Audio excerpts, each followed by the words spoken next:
Welcome to Earth, a love story. I'm your host, Robin Lassiter. If you're new here, you can start with the first episode, Preface, and listen to me read you my entire book, also titled Earth, a Love Story, which will be published this summer. After I finished reading the book, I decided to shift the podcast to conversations with wild and weird artists, experiencers, addicts in recovery or not, and other fringe folk that make up the endlessly diverse tapestry of gorgeous humanity expressing itself on this planet. If you've enjoyed this podcast and would like to support my work, please leave a rating and review on Apple and Spotify. Today we have another experiencer episode. Jim joins us to share his story as a lifelong experiencer of various paranormal phenomena who only recently started to work through his experiences. Jim shares with us not only what he's been through, but how his life has changed and what he's done in response to these events that don't fit into consensus reality. Jim is warm and funny and grounded, and I very much enjoyed our conversation together. I hope you do too.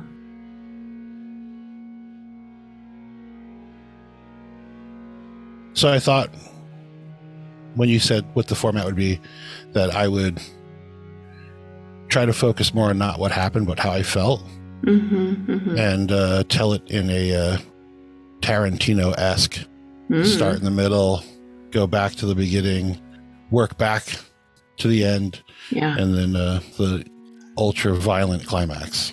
Oh, so, goody. That's, barring the ultraviolet climax, that's my book. You know, I started it like 3/4 the way through and then went back to the beginning and then caught up with myself at like chapter 10 and then finished the story. So I get it. Yeah. And that makes sense because you kind of figure out your shit in the middle. Right. You know, and there's just, 18 plus years of what is this? Right. And then your life keeps going. So once you sort of get the narrative and make sense of it, it doesn't stop happening. And so then the story sort of continues from there. Right. Yeah, brilliant. That makes sense to me. I thought a good place to start was senior year of high school prom weekend. Like that's a pretty massive moment in most suburban kids' lives, right? So I had a friend group. There's about, a dozen or so kids. And we went to the prom. We kind of split up and did after prom activities. I went to a beach house. Some kids went to a lake house. Some kids, I don't know what they did. But Sunday night, everybody was filtering back to our hometown.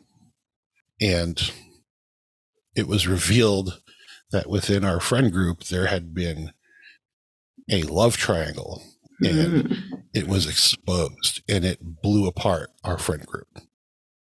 I was about a month removed from it being a love square. So I had a new girlfriend and I felt like it didn't really affect me, but it did. Especially I was concerned for my other friend that was affected. So out of those dozen kids, we all kind of blew apart and landed in factions. That Sunday night, I met up with two friends, but really just one at first. And we were kind of just, if I'm going to stay true to the Tarantino thing, I drove my car over to a park. It's a Mustang. I had the radio on. So it was the year 2000, right? So that puts you in a time. So Incubus or something like that must have been on the radio. So I pulled up to a park at dusk and we were going to hang out on a playground structure after dark like suburban kids do. Her and I were friends, but to that point we weren't very tight. Like we didn't know like each other's really deep secrets, And talking about this, she was looking to see if I was okay. We talked about what happened and kind of got to the point where it just was quiet. Feeling like totally safe with her, like realizing that she's like textbook ride or die. Like she would kill somebody if they did me wrong. I felt totally open and trusted her. I asked her, I was like, hey, can I ask you something, like, or just kind of tell you something kind of weird? She's like, yeah, dude, what? And I was like, this sounds crazy, but I think, like, since I was a little kid, like, aliens have been fucking with me. And I remember, like, kind of getting that feeling in my stomach, like, oh, fuck, like, I just exposed myself as a fucking lunatic. And she was like, dude, that's not crazy. She's like, do you want to talk about it? And I was like surprised. I was like, wow, yeah. Yeah. And I had never talked about it. I had never mentioned it to anybody. I never even confronted that being a truth up to that point. So I think, like, naturally we just started talking about some of the memories that I had as a really young kid and how weird they were. You know, a lot of the emotions that I've had as an experiencer from the beginning is fear and confusion, right? And that just breeds more fear when you don't understand what's going on and feeling powerless. The earliest memory is from the crib. I remember standing up. It was nighttime. I shared a room with my mom, standing up in the crib, looking over to her side of the room.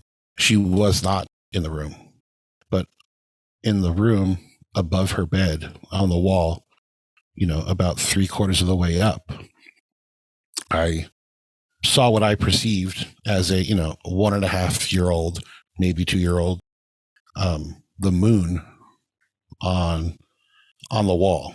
It was just like a pale white light, and I was transfixed on it. I didn't know what it was. I thought it was the moon, and that the memory is the moon on the wall. As I got older and I thought about it more, I still don't know what it is or what it was. I wonder sometimes if it wasn't 2-dimensional, if it was actually an orb, because that's common. I didn't know if it was a portal. It may have been not a portal anywhere other than the other side of the wall. And I say that because skipping ahead 6 years, I had weird dreams. You know, you could explain them as just, you know, childhood nightmares, but they stuck with me, and I still remember them. There's quite a few.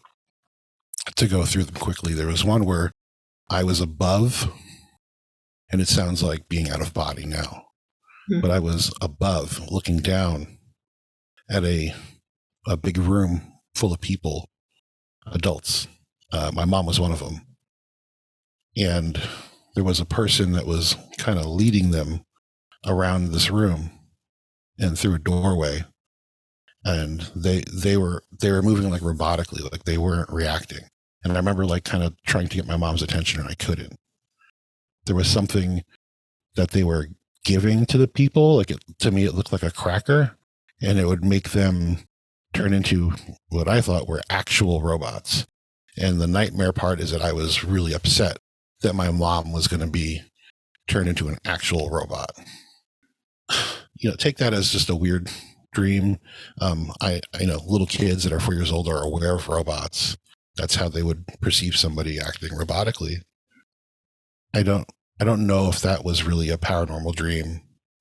I don't know if it was just a weird dream, but it stuck with me still to this day. I can remember it vividly. Other ones just being chased by tall monsters, figureless shadow, wide shoulders, the shape of a head on wide shoulders. Weird. I don't know what to think of those. But we've moved through 6 years or so till the point where I'm 7, and I lived with my mom and my grandparents at the time. My grandparents watched TV. It was the premiere of Unsolved Mysteries. It featured the Roswell story. I haven't gone back and watched it, but I'm sure there must have been some representation or some rendering of grays. When I saw that, I snapped and was immediately fearful and told my grandmother that I was scared. That is scary. It was abnormal. As a child of the 80s, kids' movies were slasher movies. Everybody had an older sibling or a cousin that showed them Chucky and right. And I remember being afraid of Chucky and Freddy Krueger, but not for long. Got over it. I realized Chucky's not going to come get me, whatever. This, though, it never went away. That night, she told me they're fake. The Air Force said they were crash test dummies. They weren't real. Aliens aren't real. You need to take a shower and get ready for bed. I refused to take a shower because what I said was, they're going to pull me through the wall. They're going to grab me and take me through the wall. I don't know where that came from. I don't know what memory I had. I don't know if there was anything in movies that represented that. I don't know. I just know that that's where that fear immediately was triggered. I remember vividly being in the bathroom taking a shower, and in the shower stall, it's so claustrophobic. I had like nowhere to run, no way to get away from it. I made her stay up with me as I tried to go to sleep. I woke up, saw she wasn't there, like raised a fit. And that pattern of me not being able to go to sleep continued until I was about 13 years old. And I found ways to cope. And I had a TV in my room, and I could leave infomercials on and keep myself up. It was just a way to cope. Every night since, it goes through my mind, at least once, that something can happen. I'm powerless against it. As a kid, I'd lay in bed and slow my breathing, hide under the blankets, and not breathe because I thought they could see me or sense me if I was breathing. Around teenage years, I started having dreams. And I knew that they meaning like the phenomenon Grays, I don't know. But I had the feeling that they were showing me something, that they were trying to show me something. It was mechanical. It was 3D representations of some type of schematic or machine. It was very simple, but I couldn't understand what they were trying to show me. There was a model of 3 balls orbiting one another, and the pair that were off to the side kind of influenced the one that was in the middle. And to me, there was something about a force and a way to control it. And I thought, is this like the principle behind how UFO works? I didn't know what it meant. Mm-hmm. I tried to explain that to a physics teacher, and he was like, yeah, I don't know what you're talking about. And I just kind of left it there and thought I was just having crazy dreams. I did wake up from some dreams and was drawn to the window, and I would see lights in the sky. I remember one time I fell asleep right after school and woke up while it was still daylight and went to the window and saw a like rectangular vertical looking craft over my neighbor's house. I had a few instances around that time of what's called sleep paralysis. Somehow my window would be open and I could see my curtains blowing. I'm looking around with my eyeballs, not moving my head. I had been in an art program at the time. I would draw and paint and everything. I had a drafting table right beside my bed with an articulated lamp. When I explain this, it's the kind of lamp from the Pixar. All right. So when this happened, it was at least 3 or 4 years before Pixar. So I know that didn't influence me, but the first time I saw a Pixar movie, I kind of said, I was like, that thing is fucked up. Mm-hmm. Because that's how my articulated lamp looked at me. It just, raised itself up, and then the cone of the lampshade just looked at me and got in my face. It was horrifying. So what I'm getting at is that just a lot of weird things happened. I wasn't so lucky to have an alien show up and say, this is what we're doing. I need you to do this. It was just weird, horrifying things. In the teenage years, started peppering in the ghosty poltergeist kind of things that always had some level of deniability to them. Like maybe I just heard something, maybe it was in my head. That goes for all of these things. I always have that. Maybe I imagined it, maybe it was in my head, maybe I dreamt it, maybe it's not real. But with this ghost stuff, it was always, maybe I didn't hear that, maybe I didn't see that, until I was home alone one night and I grilled a steak and I used a big knife in the kitchen to kind of cut it up.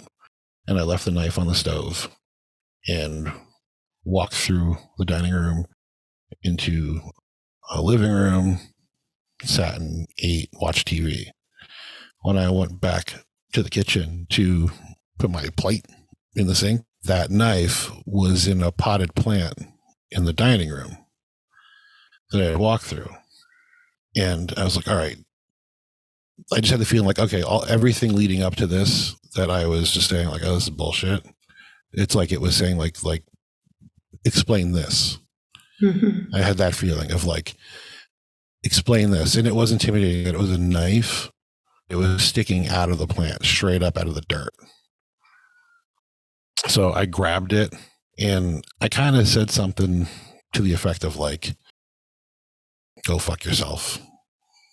Right. And threw it in the sink. And then, tough guy, I retreated to the front porch and called my grandma to talk about baseball or something, because it was on TV at the time. But I was scared. I was shook. Somewhere around my early 20s, like college age, it just stopped. I'd still think about it occasionally, but it had been so long since I had any type of weird experience that life just kind of went to normal. And I kind of just made it even more clear to me that was all just BS, that all didn't happen. And maybe I was just a weird kid that thought I was seeing ghosts and aliens. I had built out a studio, or helped two friends build out a studio in one of the friends' basement. It was a lot of fun. I was in this basement for hundreds of hours with other kids recording projects, actually building it. You know, there's 2 isolation rooms, a main room, a live room rather, and a control room. I picked out the paint colors. It was very fun. I was happy down there. I knew his parents very well. I was really comfortable in this house. What I'm getting to is that one night when I was left alone in that house, coiling up cables, because everybody had either gone home or my friend was taking his girlfriend home and coming back, I had a really frightening experience being in that basement. I was standing in front of my amplifier and I was coiling up some cables, and immediately over my shoulder there was a storage room that didn't have a door on it yet and was dark, and I felt something from that part of the room just on me, just like I was prey. And I stopped, and the hair raised on my neck and arms, and I heard the cliche, get out. But it wasn't that clear. It was like, go away, get out, angrily, all at once. So I, still feeling like I was locked in the gaze of a predator, I slowly put the cable down on top of my amplifier and said out loud, okay. And I purposely kept my hands out in front of me and took slow steps, because I felt as if I just booked it up the stairs, it would just trigger that predator chase reaction. And I wouldn't be able to outrun it. So I slowly and calmly, with my hands out in front of me, walked up the stairs, creaky ass old stairs until I got to a mud room that connected to the kitchen, and I could see through the house the front door. I was going towards the front door. I felt a little bit of relief being upstairs. My brain immediately is going, oh, that was nothing. That was another Jim, you just got creeped out. But then I saw their dog, and they had a big, mean, bully breed dog who was a sweetheart. But he was growling in the dining room at the floor. He was looking through the floor to where that storage room was. And I said the dog's name, and I was like, come on, like, let's go. And him and I sat in the front yard until my friend came home. My friend came home at the same time as his parents, and they saw me in their front yard with their dog. And wouldn't you know it, they knew why. And, hey, that's why the house is for sale. Please don't say anything to anyone. So they already had this whole history of being around this presence, this entity, whatever the fuck it was. It didn't like anybody. And it made it clear. And I was totally receptive to it. And at that time, I was powerless against it. I had no type of protection. I had no idea that I could stand up to this thing. I was a squirrel, and it was a Bengal tiger. So they kind of reintroduced me to the idea of paranormal experiences. And it scared me, but nothing else happened immediately after. I moved a couple states away, and I think that thing followed me. And I started having some of the alien dreams again. There was a night where I was in bed, and that thing, I believe from that basement, was in my room above me. I could see it. It was, my entire ceiling was blackness, and it was dripping, and like a if you like melted the ceiling and it just came down in one bulb. It just came down right to my head, and it was putting pressure on my head. If you like strain your jaw, you can kind of make like this like bass rumble in your ears. And that was all I could hear. That's all that was like happening, was I just felt this pressure on my ears. And it forced me to confront it. It's funny now, as I'm telling the story, I'm thinking about it. I think that may have been the purpose. I don't know. It's weird, but I confronted it, in my own way, by out yelling it, by being louder and telling it to fuck off. And that thing retreated, and it left me alone. But it never really went away. It just left me alone. At that same time, the neighbors that I had, we were in a duplex. Their young daughter started having night terrors, which is common. But when I see it line up with my experiences, I kind of felt like that had something to do with it. The alien dreams were still present.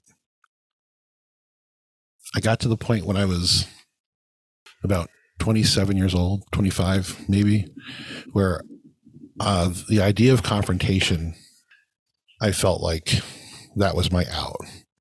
I felt like I had learned. I had figured out on my own this way to put myself in a protective bubble.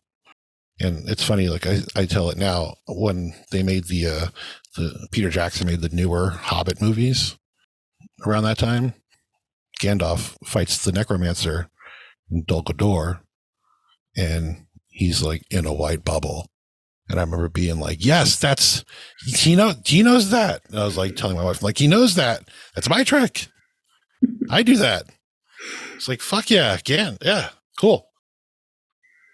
So I was very into this idea of confronting the phenomenon. And I would go for walks at night and say, like, come at me, bro. Like, show yourself. what is this? Like, what's your fucking deal? Why? And enough of that. And I think it happened. I woke up. I was alone. My wife was sleeping on the couch for no good reason. We didn't fight or anything. She just sometimes slept on the couch. But I was alone. Woke up. Was drawn to the window. It was nighttime. I looked out the window, and a ball that looked like it was maybe softball size, maybe bigger. It was kind of hard to tell, but it was orange. It was pale. It looked fuzzy, and it was lit from inside, and it moved very much like a bubble, like soap bubbles. It kind of drifted one way, would stop, kind of descended one way, stop again. It meandered. I kind of got the feeling that it wasn't threatening, but it went from above my neighbor's house to the tree outside my window, and then settled. Like, I don't remember really if it settled in the grass or if it just disappeared before landing in the grass outside my window. But as it did, I heard in my head, and it wasn't my inside voice. It was just a generic voice, and it said, "Turn around." And I was going to, and then it said, I don't know if it said it like, "You're not going to like what you see," or if it reacted to my emotion and said, "You're not going to like what you see." But in that moment, I was turning around to my right side, I think instinctually, because my dominant hand is the left, and I was balling up my fist and was going to take a swing at whatever was behind me at that moment. And as I did, when I got my neck around to see what's there, swinging, I saw a torso that was shoulders, arms, torso, a brown or orange kind of color, a tight, I don't know if it was skin or some outfit, but it was like brown or orange in color. And that was in the darkness of like the light pollution, ambient light that you get in a city. And it wasn't fully like there. It was like out of phase. It was kind of fuzzy and transparent. And I swung through nothing. And just as I was being put out. And right before I went out, I heard all at once, "You're done," or "It's done," something to the effect of this is done. And woke up the next morning sideways in bed. My TV was on. I didn't go to sleep with it on. I was always a early riser. It was 10:30 in the morning, and I felt like junk.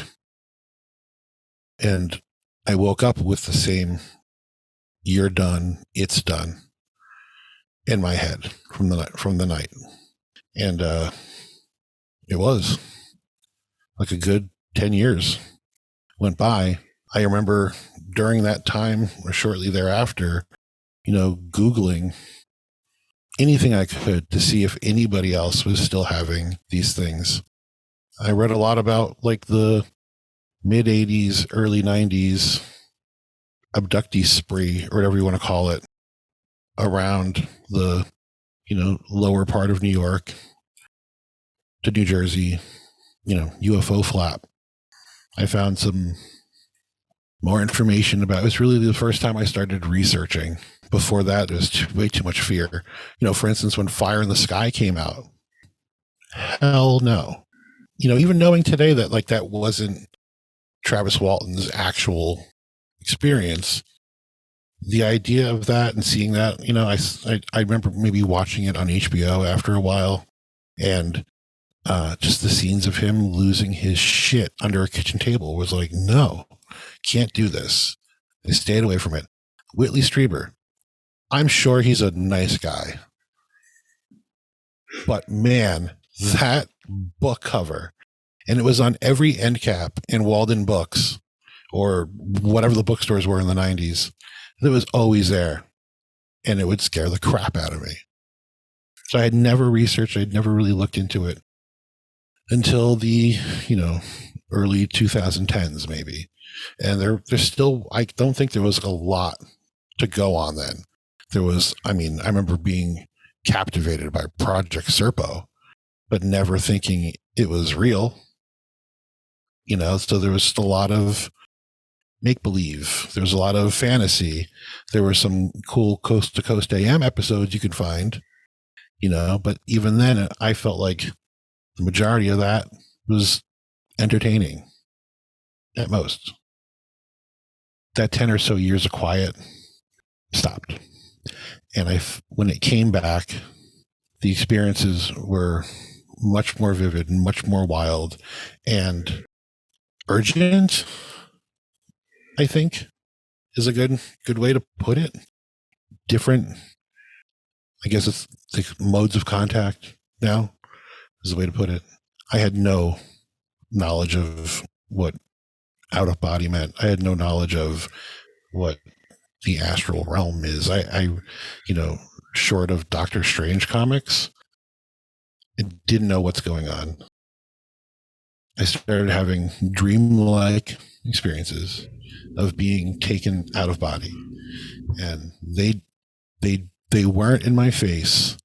They weren't always in my room, but they were somewhere, and it was like a game. It was like, find us. And I'd be pulled out of myself, and I would center over my backyard. I have a large backyard, and it's private.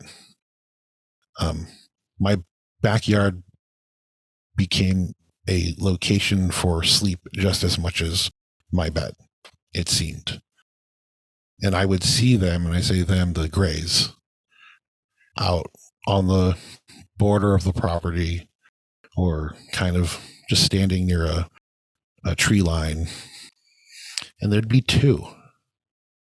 And for some reason, I would think there was another one, and the task or game or my fear was that there is a third one, and I have to find it, and I don't know where it is.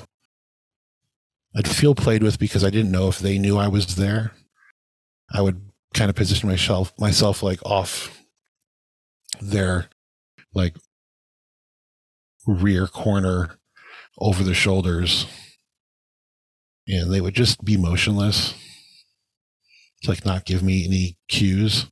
That happened a bunch of times, and I'd wake up not necessarily fearful anymore, but frustrated. I'd say frustration was the major emotion. And this came at a time period in my life that was pretty okay. So I can't really say that there was any external forces kind of making me have, what I would describe as a sleep problem. I'm always trying to rationalize. I'm always skeptical. I'm always trying to disprove what's going on. A close friend of mine is a medium, and we started talking about what she had been experiencing her whole life, but really started to pay attention to it and kind of stretch those muscles out in practice. And I told her my experiences, and she was like, yeah, dude, that's happening. Specifically, some precognitive dreams that I was having that, when they panned out, they panned out, and it's undeniable. And just for instance, one of my parents died in my late 20s, and I had a dream that I was just hanging out with my dad. It was very much a day with my dad. It was just as impersonable and small talk and just driving around town, grunting and understanding each other.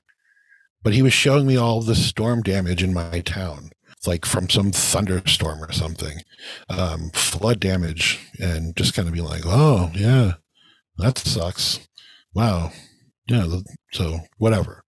And then 2 weeks later, Hurricane Sandy did exactly those things to my town. I've had a couple dreams where I'm in this place where there's people that are dead that I know, acquaintances from a long time ago.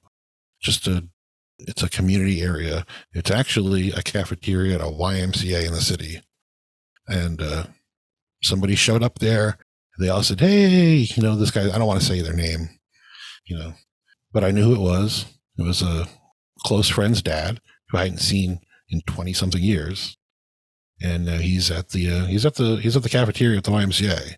And 2 weeks later, I saw an announcement on Facebook that he had been dead, or he died, but he had been in a coma for 2 weeks.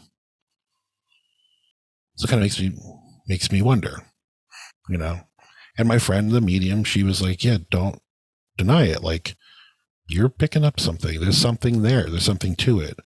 And then I started to kind of be honest with myself and not default skeptical. This can't be. I think I was doing that as like a tool with self-preservation to not completely lose my shit.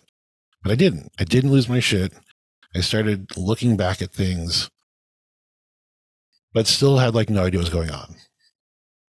So now, to cap off the Quentin Tarantino experience, it's pandemic time.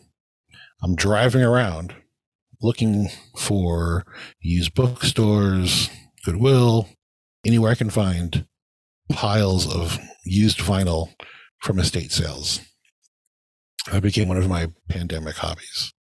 I threw on a podcast and just typed in UFO and just started kind of thumbing through, not really being into any of the imagery or titles. I started seeing some like familiar, like famous stories, and I was like, nothing great. I stopped at something that must have said experiencer, something along those lines. I didn't know what experiencer referred to at that point. I listened to the podcast, and wouldn't you know it, Robin Lassiter was a guest. So as Robin's telling her story, I'm saying to myself, holy shit, there's so many little nuanced, detailed things, just enough to make me think, are we in the same program? Whatever it was, is this like, wait a minute. What is this? I pulled over into a mall parking garage because I like to sit there. Up in the mall parking garage, I can see the horizon. That's another coping mechanism. I need to get somewhere high and see the horizon, or I need to be at a beach and see the horizon, and I can clear my mind. I don't feel confined. I sat in the parking garage, listened to the whole podcast, and at the end, Robin mentioned the experiencer group. So I let that sit for a while because it sounded really dumb. But I was so intrigued by the little details that were triggering that I said, let me take a look. So I did. I joined, I guess, pretty early on in what the experiencer group was. Lurked maybe a couple months. I wanted to make sure that it wasn't a cult. And I still do. Because I think the famous last words of a cult member are, it's not a cult. There's no way. This is too good. right? Whether or not it's a cult, it has given me so much context, and it's given me such a place to share and receive other people's shares that it has just given me a bigger picture. So, right, the root of the fear is the powerlessness and the unknown. I've gotten to a place where it's hard to just explain because it was an evolution, and I think you have to live it to evolve that way. But where I am now, there's very little fear. There's still maybe some anger. There's maybe some frustration that you're not in total control. But I see what it's done to me, and I see that the change in me, in my personality, and in how my worldview over the years, who I am, is a result of this, of whatever the phenomenon's doing. And I stopped caring about what the phenomenon even is. I only look at how it's changed me. And I think it's changed me for the better. So ultimately, that's how I deal. Yes, weird things still happen, but I think I'd be pretty bummed if they didn't at this point. I think that would suck. I think we have an arrangement between myself and the phenomenon. I think I tolerate it. I fall back on an analogy that I use all the time. I have 2 cats. Well, they died. Sorry to bum everybody out. But let's say I still have 2 cats for the sake of this. One of them, when we bring them to the vet or to the groomer, is a big Maine Coon mix, double pod. She's great. Jupiter. The groomer, the vet, whoever, when I go to pick her up, she's not even in her carrier. She is out and about, just chilling on the floor, chilling on a piece of furniture. And they all say, "We love Jupiter. She's the best. She lets us groom her. She doesn't care. She's so great." Isn't she great? Yes. And then I notice their arms, and it's like, wow, what cat did that? Because they've got scratches everywhere. I'm like, oh yeah, her brother Mittens, not so much. He is not as much of a willing participant. He raises hell. So for the majority of my life, I was Mittens. I wasn't being hurt. I wasn't being held against my will for too long. However you want to equate it.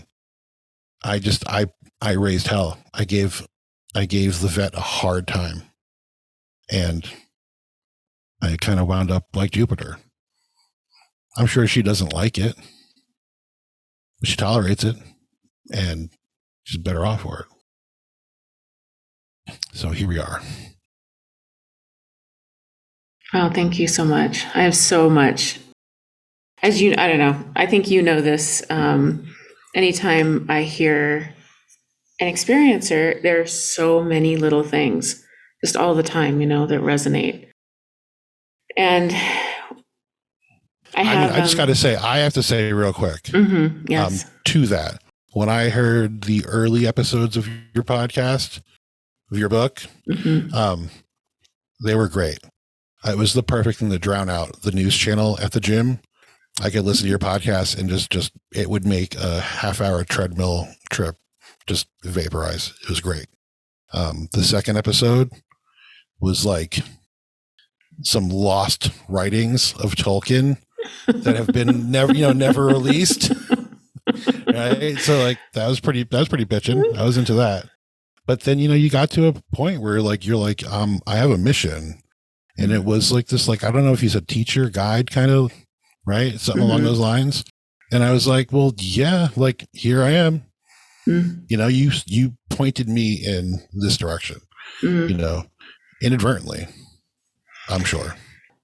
I was pointed in this direction, doing exactly what you did, going through and looking for a podcast. I don't even remember. I truly can't remember how I stumbled on Stuart Davis's podcast, but it was a similar experience. I was like, holy shit, these people are talking about my life. And I didn't even know it was a thing. I had no idea it existed. Yeah, it's weird. And it's almost, I think of it, I really do. It's like a switch was flicked on. It's like dealing with it the whole life, my whole life, your whole life. And then all of a sudden there's this activation sort of thing. And here we all are in this group, and suddenly there's context, and suddenly the fear that we've dealt with our entire lives has a framework. And I don't understand it, but that's part of how I conceptualize it. It's like, time for this to happen now, Yeah, I think the frustrating and impossible thing is trying to understand it. Mm-hmm. Mm-hmm. What it is, who it is, why it is, all, Yeah. all the W's. It's where it's led you. Right. And it's how you've changed. I don't know if it's like something that's like, preparing us for whatever major event, is prophesized by every, religion out there, or if it's really just to like make us all less of a dick, like just the worst of humanity, like just chill out on that. And it's incrementally that's what it's been chipping away at. Yeah. Yeah. How successful are you at pushing all the W's away? The Y, I forget the W, other W's. Yeah. Pretty good right now, but to think of it honestly, it's just because of the frustration of, well, they're not going to get anywhere with that. Mm-hmm. Right. Like everything going on with the, what do they call it now? The UAPs. Yeah. Yeah. Or they changed it to UAP. Right. So it's interesting, and I'll keep paying attention, but it's at arm's length, because I don't know if that's even like what's going on with me. No. I don't know if I don't know if like I've ever interacted with a Tic Tac. I just don't think so. Mm-hmm. Yeah. I don't know what that's about. Right. I mean, as you were talking, I was thinking about my experiences and how I never said the word alien or UFO or any of that until this switch was flipped on. I don't think. I'd have to really think about that. No, that's not true. I did call it alien school before that, but there was a long time where it was just like stuff happening, and now there is a cultural framework building for it. And I don't know quite how to feel about that. Like as soon as it's becoming like a system, I'm like, I don't know. 'Cause it's too slippery. Like the phenomenon is too slippery. I don't know that it can be contained in that. And, to that, like I definitely knew what an alien was. I knew what a gray, the representation of a gray was by, around the time I must have been 10, I'm sure. It's out there in imagery. Yeah. So I did associate. I did what was going on with me until I actually saw them, like to the point where I was like, that's what I'm seeing. But now you question if the phenomenon presents itself differently to different people in different ways. So there again, I just question it, and I'm skeptical, and I don't know. I don't know. Right. And that's to me is a hallmark of some sort of deep authenticity in this world, is being like, I don't know. Because I think, I could probably list every experiencer I know, and they're all skeptics. I'm a skeptic. Like I second guessed myself. That's actually a huge part of my story, was like how many years I gaslit myself, and how many years I said, you're crazy. This isn't true. Don't tell people about this. While also secretly harboring this real love for it, this real, like you said at one point, like, don't go away, but don't get too close. No. Right. Yeah. Well, that's why. So I recently had this desire to start a podcast, and in coming up with a title for it, I wanted to sum up me in short order. I wanted to come up with a title that was who I am. And I came up with The Clueless Experiencer, because that's just it. You boil it down, and I have no idea what is going on. Yeah. Yeah. I have no clue. I love it. But I've experienced it. Mm-hmm. Right. Right. Yeah. And I love one of my favorite parts of, this is the first time I've heard your story in its entirety, but I've heard bits and pieces. And one of my favorite parts always is the go fuck yourself and the fuck you and get the fuck out of here. And I'll beat you with a hammer. Right. Right. Like I'm going to take a swing. Yeah. Yeah. I love it.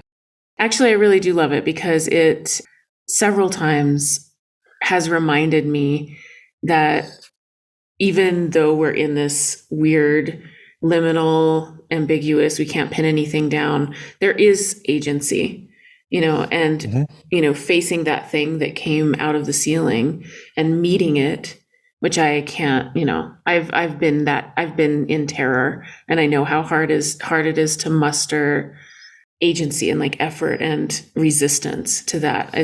It's one of the hardest things. One of the hardest things I've ever done is get up out of bed when I just want to be cowering and completely frozen, like override that, stand up, walk around the room and be like setting boundaries. It's so hard. Yeah, totally. Yeah. That statement hit so hard that I'm speechless right now. I just forgot where we were going in this conversation. But that 100%. Yeah. I mean, I haven't been kind of creeped out in a while, but your story, I did get just like maybe 2 hairs stood up on the back of my neck, but there was a couple. Yeah. How did you feel about, like, one of my questions, and it's a really tender aspect of this for me, but hearing, and who knows, right? Like, we don't know if it's a 1-to-1 or not, but hearing about the neighbor's daughter getting night terrors and thinking about kind of the hitchhiker effect and the people in our lives that we love that may be affected by these things. What are your thoughts about that? Have you had to deal with that other than that instance? You know what? It's not so bold. I'm not so strong.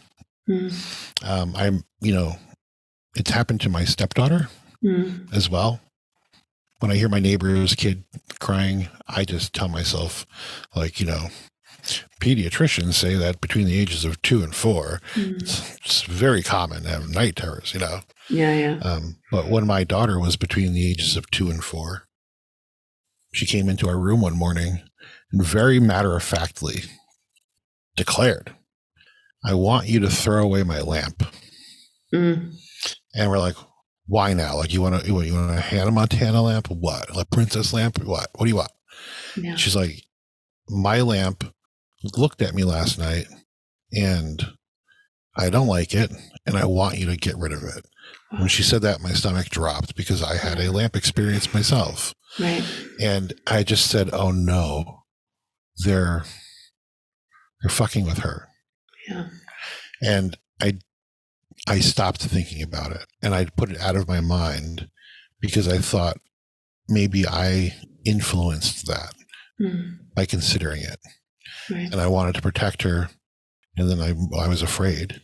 So I just was like, put it out of mind.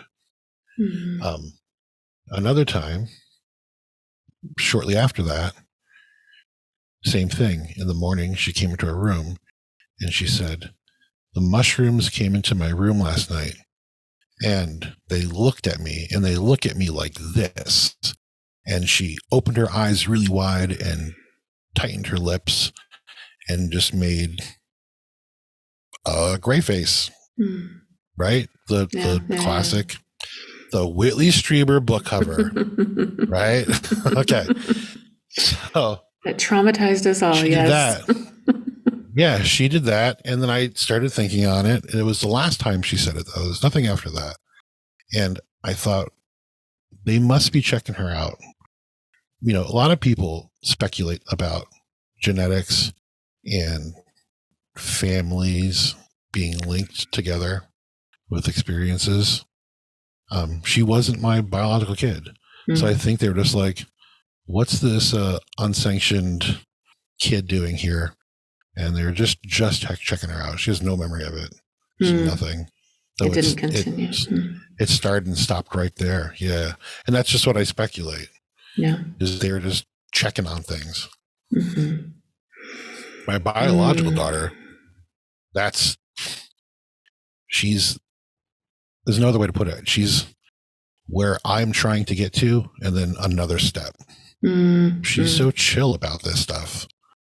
She's had a lot of paranormal stuff, but she wouldn't even consider it that. She just tells me about the dreams she has, and she has no fear of it. Wow. That's a blessing. Yeah. So just take it exactly as that, as a blessing, that it's just something that is happening and she's okay with it. It's a tough part of it for me, because I have had a few experiences that involve family and loved ones, and I don't know what to do with it. And and there's not anything, I mean, what you said kind of at the beginning about contextualizing, like, here's the experiences, but what is really interesting and important, not that they aren't interesting and important, but what you did with them, like how we cope, and also how it has changed us. And I can't help but ask, I know it's kind of the opposite of what you've said, like, you kind of give up on trying to understand what this is about. But I do wonder, like, do you feel like I'll tell you my sort of cosmology that I've put this in, and if you have one as well. Go ahead. Yeah, like there's, the Fae, and there's elemental beings, and there's poltergeist activity, and there's ETs, and there's extra dimensional stuff, and there's all of the parts and pieces and chaos inside my own psyche. And there's everybody on Earth, and there's collectives. And so in my cosmology, there's all of that. It's not just like one thing. And I think some of it's local. I think some of it's from elsewhere. So I wonder if you have some sort of, like, I'm curious about your worldview. Oh, I can sum it up real quick. Ignorance is bliss. I don't know shit about any of that. None. I didn't have the benefit of growing up in the Shire. I grew up in a real life Bruce Springsteen song. My worldview, I grew up in the setting of the movie The Deer Hunter.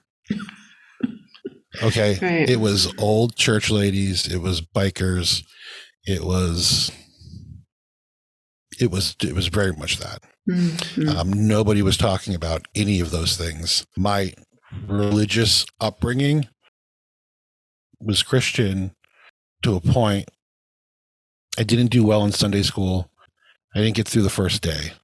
I was disruptive in that, like you have little kids do like exercises to focus them and get them settled, and it's fun, and then it's not sit down and listen, right? So that exercise in the beginning, the first day of Sunday school, was reach up and grab a cloud and bring it down and hold it in your hands. And I was like, whoa. You can't do that. Clouds are clouds. You can't hold it. It's like, I'll suspend disbelief and say I could reach one. It's fine. We're exercising. But like, you can't hold the cloud. You can't do it. And they told my mom that, like, this isn't going to work out. So I joined my grandmother, who was the organist. So I'd go with her, and I'd sit up in the loft above and behind the church, and I didn't buy it because I felt like I was behind the curtain and I saw the gimmick, and I knew how the scam worked. Yeah. I don't know why I was like thinking I was being scammed, but it wasn't for me. I wasn't a part of that. And I decided that early. So there was no spirituality in my life. I didn't realize my parents were as spiritual as they were until I was older, because I didn't even recognize it. So I had no connection. My worldview was very much the material things that were around me and the rat race of living in New Jersey. I wasn't good at sports. I didn't have like parents that could set me up with a job, and I just needed to be like funny to survive and kind of carve out a place that's really important in that part of the world, is to be able to, make fun and laugh at yourself even, Yeah. So that might turn into like some degree of cynicism. So there just was no room for anything that wasn't clearly made for entertainment, which I dug. Yeah. And how has that worldview shifted? You mentioned, that it did, changed your worldview. Yeah. So it changed in that I actually listen to people and don't just write them off. To be honest, like your story would be harder for me to take seriously or grasp or even roll around in my head 10 years ago. Yeah.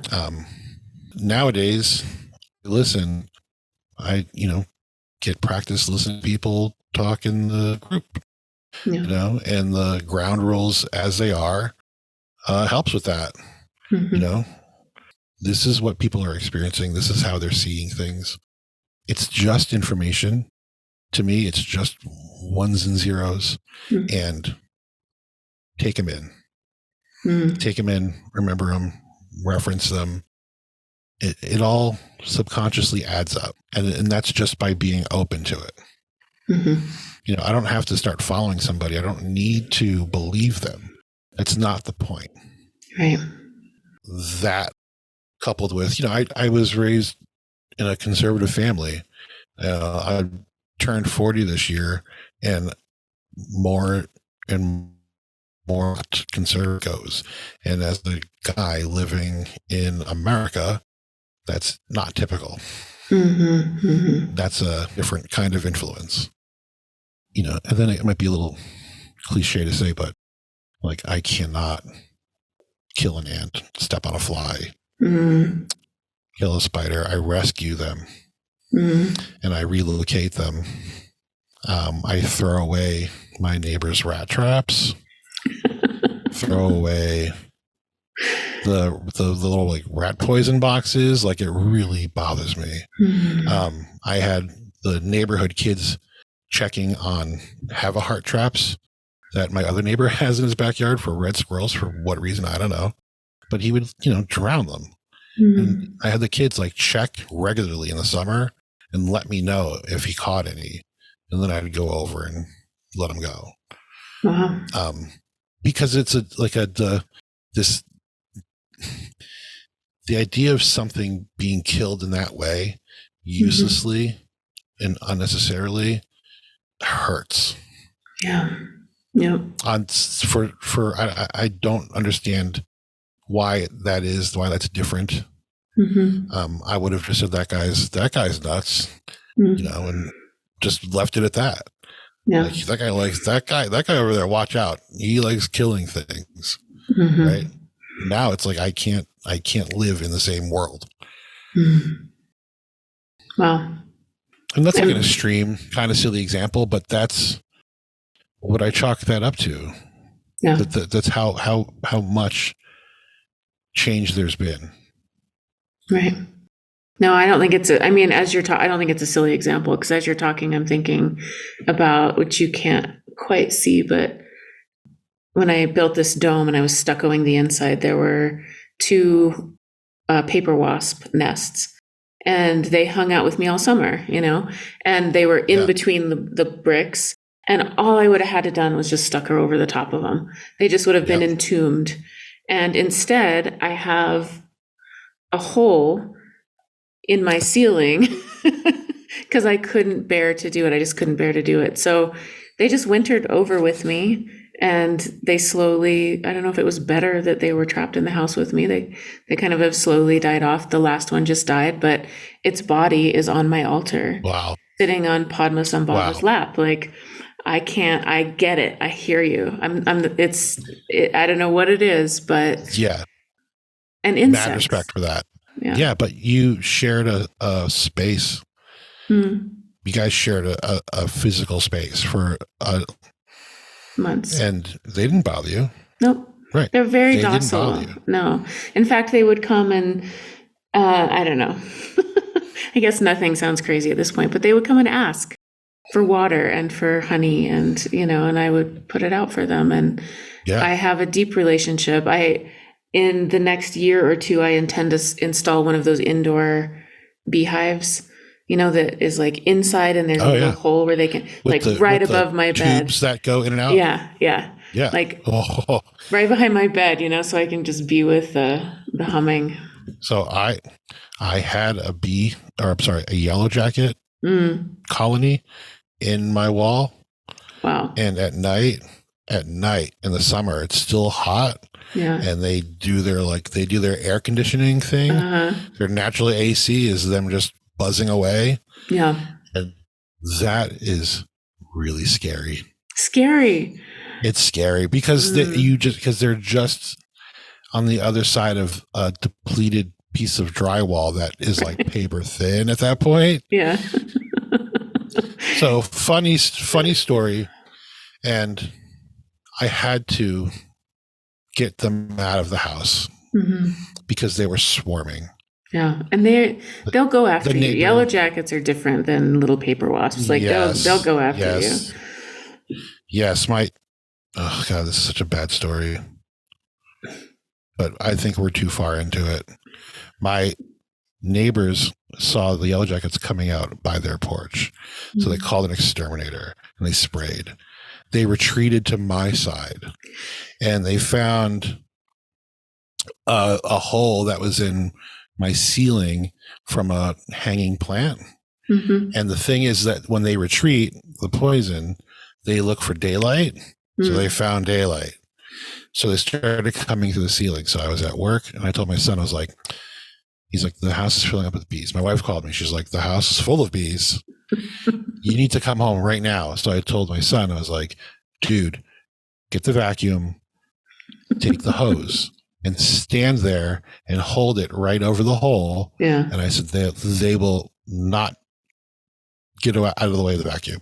And I said, and open the doors and anything in the house will screw and will go outside. Yeah. He learned that they deplete drywall.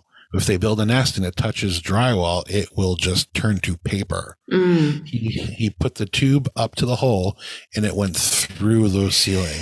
Oh my God. And thousands of yellow jackets poured into the house. Yeah. So it was bad. It was very bad. I filled up 2 vacuums. Wow. Yeah. It was intense. But they're in a better place. And I say, I'm grateful that they chose my house. I'm trying to figure out what lesson that was. Right. How long ago was that? 5 or 7 years. It was before my awakening. Yeah. Okay. Yeah. We'll leave it there. But I put it out there to the universe that I don't want them to come back. Right. And they haven't. Good. Yeah. So yeah, that's a different situation than my couple little paper wasps that are so docile. But it's weird that it's weird though that like now I do feel like I feel bad that happened. And you know what I learned is that this is very much your previous podcast. I forgot the guest's name. Great voice. Was it Yoni? Yes. Yeah. He's great. Such a great voice. He and you were talking about getting through to the afterlife and hell and having to, the thing about reliving your life flashing before your eyes. Yeah. And how like the purpose is that you need to feel what you need to feel. You need to go back and process things that you hadn't processed. Right. And maybe people that you hurt, people that hurt you. Wouldn't you know? I got right on Instagram and DM my ex-girlfriend. from 20 years ago. Oh my And was God. like, I'm like, listen, we're cool. Because she had sent me something a while back, Mm-hmm. and I totally ignored it. She was like appreciative of me being there during a certain time that was very difficult. Mm. And I saw that, and I was just like, fuck this. Right. I wasn't being honest with myself. Mm-hmm. And I did reach out, and she was like, wow, I really appreciate that. That's cool. Good on you. Like, we're both not thinking negative thoughts. Mm. And the best part is now when I die, I don't have to relive that relationship. Oh my God. Yeah. That is amazing. That's amazing. It's totally resolved. Oh. And I can get to Valhalla much quicker or wherever. Right. Oh my God. The next life. Yeah.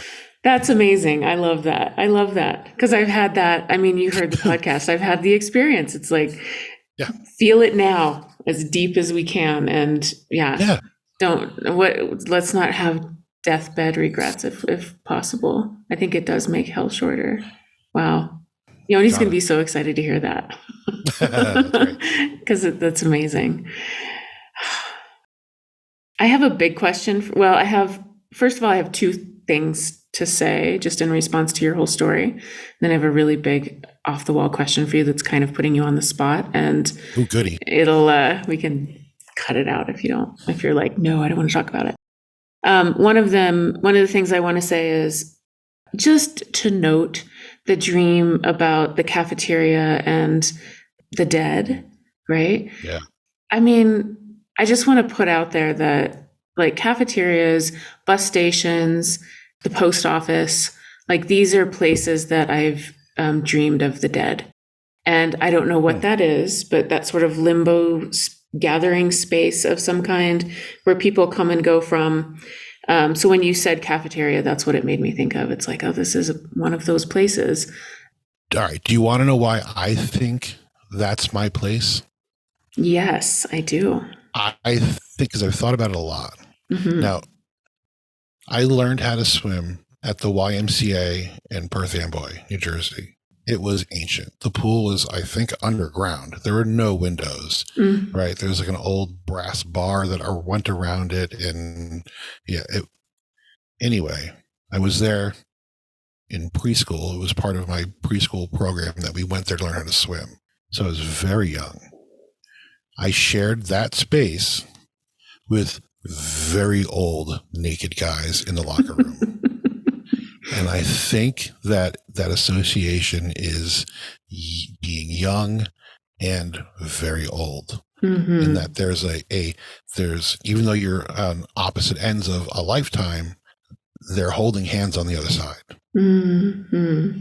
Yeah. Okay. Mm-hmm. That's why I think I'm in the cafeteria at the YMCA. When you interact with the dead. Yeah, makes sense. The other one, it's a silly thing, but it's just one of those little things that happened today, is I was telling someone about how I had a little moment that I've had many times, and I'm understanding now that it's sort of a kind of mellow kind of trauma response, but when things get uncomfortable or I start to feel kind of sticky or itchy, I just want to go. I want to get in my truck and go camping and go out into the middle of nowhere, which I do. And now I'm understanding that it's just like this reaction to want to go. And I was talking about how I like to go to this specific place that's in the Comanche National Grasslands, and it is just a high point. And I like to go and camp there because I can see the horizon 360 degrees around me. And I was, I think that's the first time that I ever expressed that was earlier today. And so hearing you describe the same thing, it was sort of like, I just want to see everything. Yeah, it was interesting. Yeah, I declared that to myself recently. I think after a trip to the high desert in California, I was like, I need to be somewhere where the horizon is accessible. Yeah. Because living in the Northeast, the hills are old and flattened, and the horizon is your neighbor's maple tree. Even like I work on the third floor of a building, and the horizon is the next parking lot adjacent to that property. Like Yeah. I need a horizon because I think clearly. I can, and I have a little tiny place on Cape Cod, and it's very near Cape Cod Bay, and it's equally as near to the Sound, to Martha's Vineyard, and it's wide open. Even the beaches are flat. It takes like a mile to get to the water, right? Yeah. So it's a place to decompress. It's a place where I can find that clarity. Yeah. So visiting the desert, I was like, I love it here. And others were like, well, it's kind of sucks. It's a desert. And I was like, no, it's beautiful. Right. You could just see afar. This is essential. Yeah. Distance. Yeah. It's the only thing that exists is the sky and the ground, and you can see all of it. You can see a whole circle if you roll your head around. Yeah. It's amazing. Yeah. And it's quiet. Yeah. All right. Here's my last kind of just throwing it out there question for you. And I'm only asking it because I know a little bit of the story beforehand. But I'm curious if you have any thoughts about how the feminine, particularly the divine feminine, fits into the phenomenon, if at all. Yeah. So this is something that I can relate to because during my teenage years, I had a dream and it changed me like flipping a switch. And the change that happened was I felt like my earthly trauma had been taken away. And immediately I had empathy. I had appreciation, where before I had like bitterness and jealousy and was very cynical and was pretty mean. When I was 16, I was more than a typical jerk for that age. I really carried like hate in my heart for where I was and having to sit in the school and classroom with people that were morons and feeling trapped and not caring about these people. It was immediately different. My friends noticed in the cafeteria that I was different. And they're like, why are you acting this way? And I was like, I just had this dream. I just feel better. And isn't it great? Isn't this great? And they're like, explain the dream. So I said, okay, sure. You're going to think it's silly. So it was in my hometown. There is a pond/lake. It's not very big, but you can go fishing there and catch some catfish. And it took about 15 minutes to walk around. In the dream, there was an island and there was a house connected by a bridge. The house, okay, rewind a little bit. I was an angry 16-year-old metalhead. And the more aggressive and the more complex the music, the more progressive the music, the better. Because that made me feel. I could relate to it. Whether it was a monotonous, heavy riff or beat, that was my place of zen. I found calmness in that. And then the subject matter was always something gnarly, right? So I appreciated the lyrical component of it. My girlfriend at the time was super into Tori Amos. So naturally, I called her Turdy Anus. And anytime she wanted to listen to it, I reminded her of that and was like, that's bullshit. Never gave it a chance. I borrowed, I don't know why, I don't know what made me do it, but I borrowed the CD of hers, Little Earthquakes, and I listened to it one night, probably because I thought it was chill music and I wanted to chill out.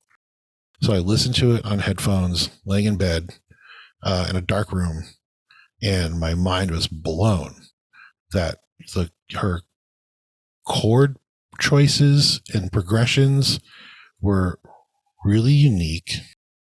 Her voice was intriguing. And I thought the subject matter was metal as fuck. It was so dark and so unnerving and made me feel like I didn't belong in the same room. It made me uncomfortable. So it was great. I listened to it twice around. And I was like, okay, I get it. Like, this is like feminine metal. That's what's happening here with just a piano. Like, wow, my mind is blown. So I had this ultimate respect for her. Here's the dream. There's an island. There's a house on it with a placard that said, "This is the childhood home of Tori Amos." I was like, okay, cool. I'll check it out. Walked in. There's nobody else there. Walked in. It's a classic colonial.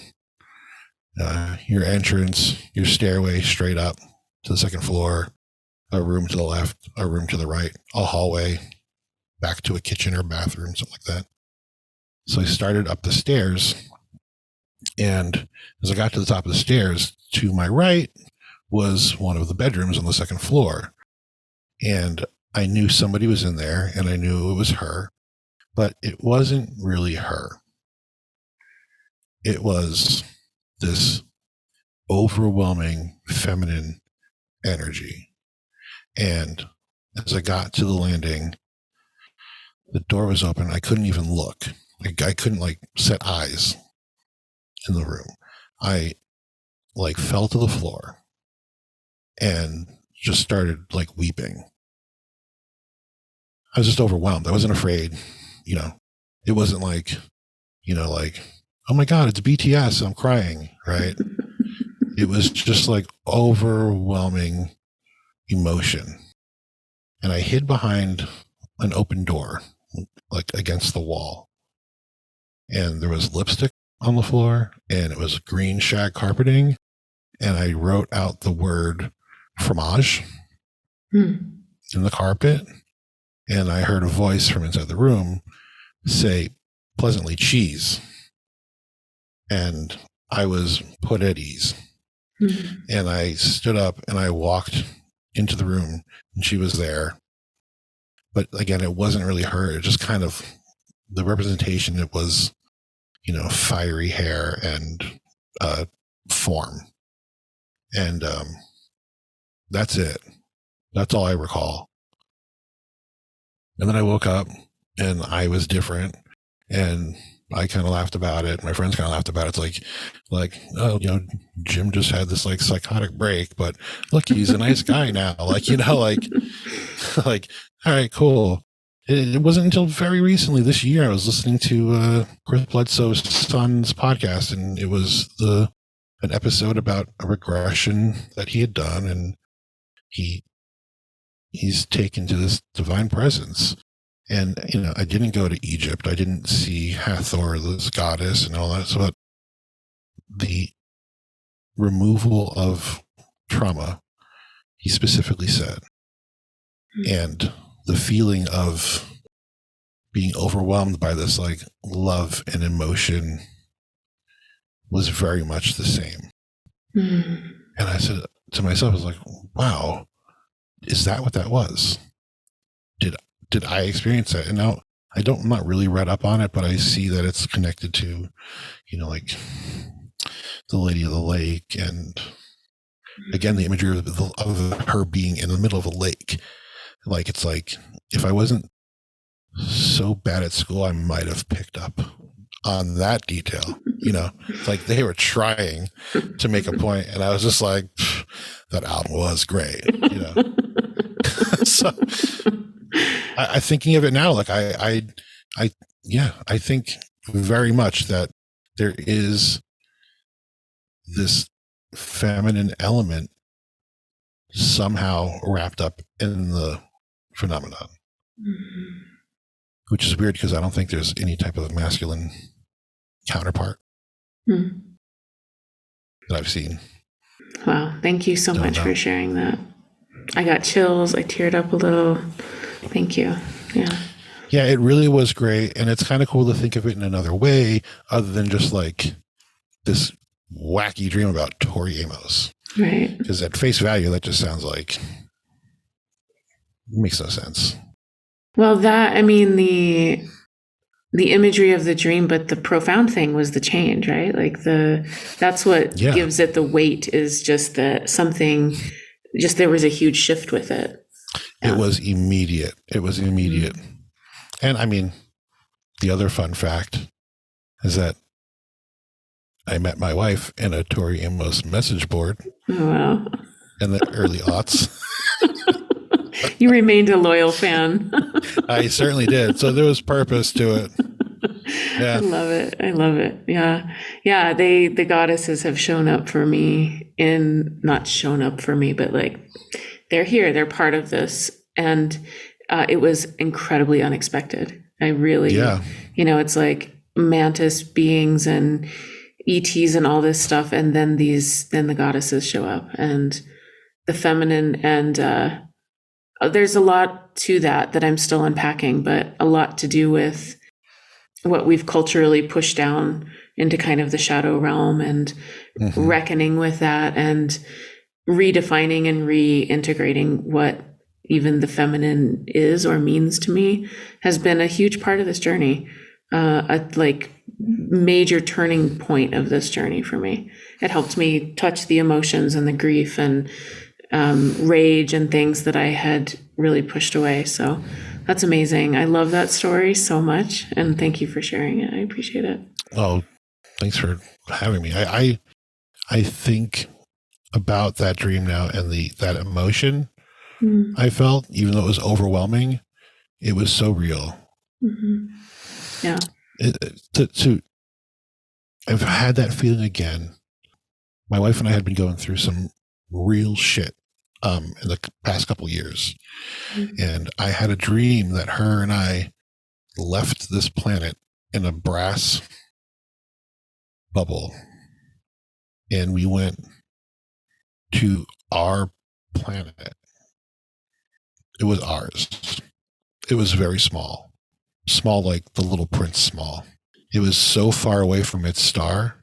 It was so dimly lit, and it was purple, and the ground was crunchy, but being in that place was home. Mm-hmm. And I felt that feeling. It was so strong. It was so powerful that when I woke up, I was just saying like, no, like I need to get back. I need to get back to whatever that was. Yeah. That's where I need to be. And it was so hard to wake up and face this reality at that moment, because I felt like I had a taste of that other place. It's evoking memories of waking up into this reality from another place that feels like home. It's rough. Yeah, it sucks. Yeah, it does. It does. But there's still a feeling like there's a reason. Yeah. It doesn't feel like I'm being robbed of anything, because I feel like that other place is accessible. I just think that it's outside of time. Mm-hmm. It's like things that, I wish I, as a kid, any regrets you have, it's like, well, if I just practiced throwing a fucking baseball 3 hours a day, I could be a pitcher. I'd be on the Yankees, and I'd be retired already. Right. I just did that, right? Because that's time lost. Mm. You can't do that. But this feeling of this place feels outside of time. It feels like it's accessible. And whether it's when you die or what, I don't know. Maybe I'll figure it out tomorrow. Right. But it feels like it's right there. Yes. Yep. Thank you so much, Jim. Thank you. This is great.